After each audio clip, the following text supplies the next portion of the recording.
Hi everyone, magandang bahay, magandang buhay. Welcome to today's house tour. I'm Ruel Bula, your friendly real estate agent. I'm excited to show you around this beautiful property, the Gaia Model. Gaia Model is one of the model house here at Edicia Das Marinas. Edicia Das Marinas is located here at San Agustin 1, Das Marinas City, Cavite. Very near at SM Das Marinas for 900 meters and Robinson Place for 700 meters. Malapit lang po siya sa Tagaytay for 30 minutes. Kapag may anak din po kayo nag-aaral sa Lasal na 5 kilometers lang po away galing dito sa Edicia Das Marinas. Kapag papunta naman po kayo sa Laguna, Binyan, via Calax, mga 20 minutes lang po right going to Binyan, Calax. Then sa Alabang naman, mga 40 minutes.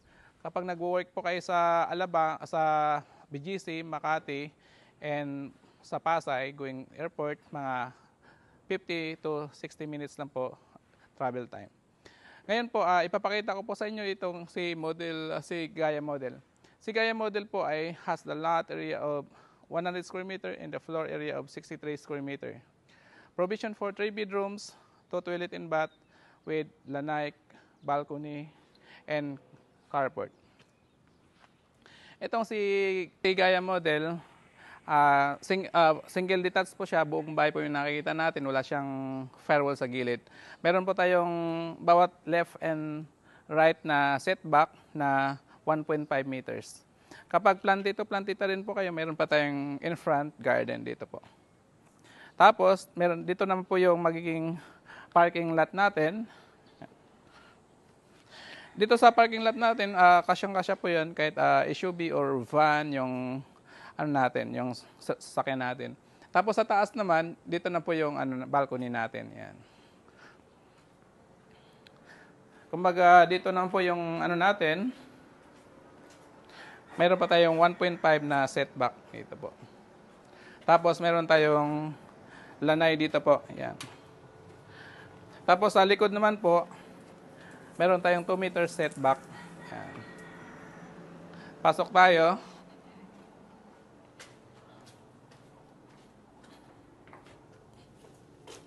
Tanggalan po tayo ng sapatos. Kailangan po kasi. Tapos yung pintuan natin, yung main door natin, naka steel door, fully painted, naka double lock din po tayo.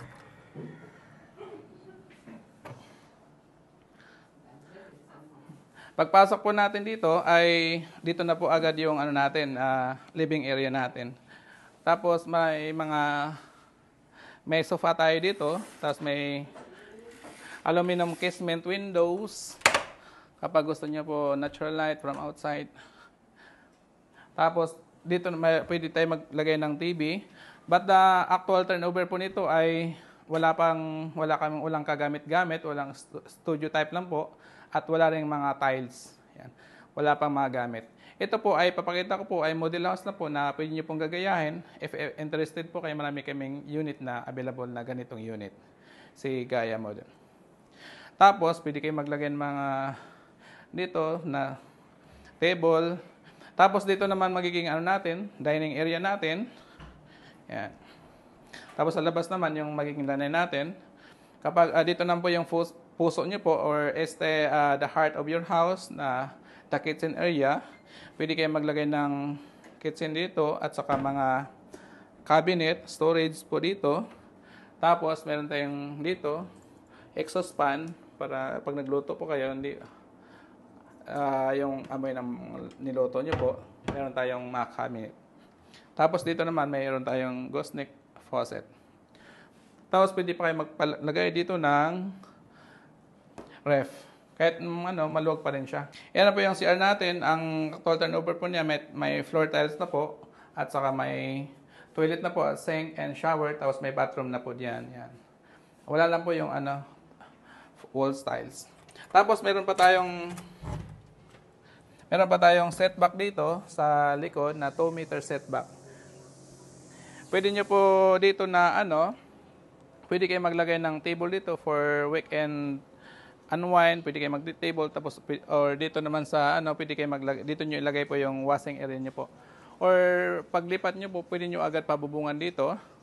Or kalahati lang po for table, unwind nyo po dito. Yan. Pasok po tayo ulit.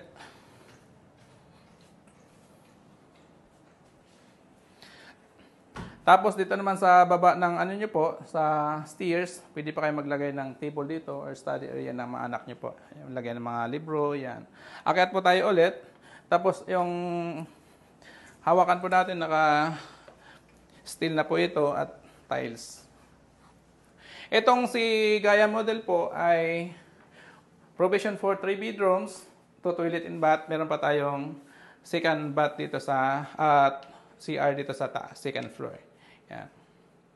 Yan, same lang po yan sa baba. May toilet bowl, may shower area, at saka sink. Yan. Meron tayong mga bintana. Yan. Alam mo yun, ng casement. Punta naman tayo dito sa first bedroom. Ito pala yung master bedroom natin. Yan.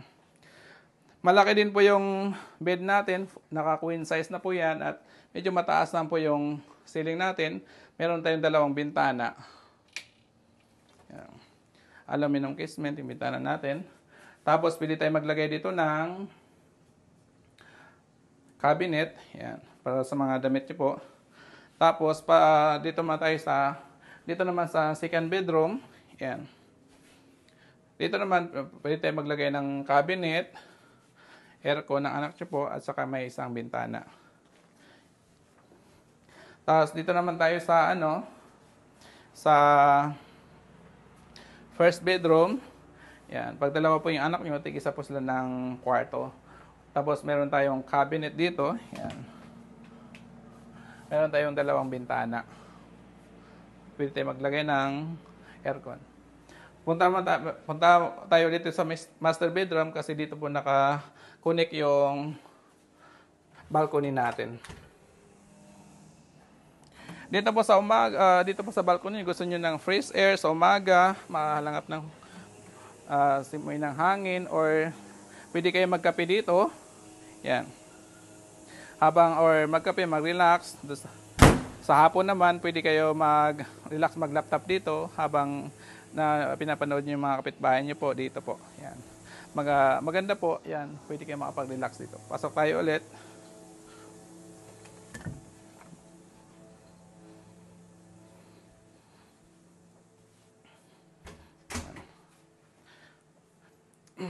Thank you for joining me on this house tour. If you are interested in learning more about this property or scheduling a site viewing, feel free to contact me. Don't forget to like and subscribe for more real estate updates. Dito naman sa Edisha, meron kaming 5 units available dito. Meron kaming townhouse na si Aria. Tapos merong single attached na si Aria model, si Talia model na the lot area of 80 square meter, provision for 2 bedrooms, 1 toilet, and floor area of 52 square meter. Meron pa kaming si Yuri model na the lot area of 100 square meter and the floor area of 67 square meter. Kapag gusto niyo pong magpa-site tripping, don't forget, feel free to contact me. My contact number is 0920-979-1608. Thank you. Bye-bye.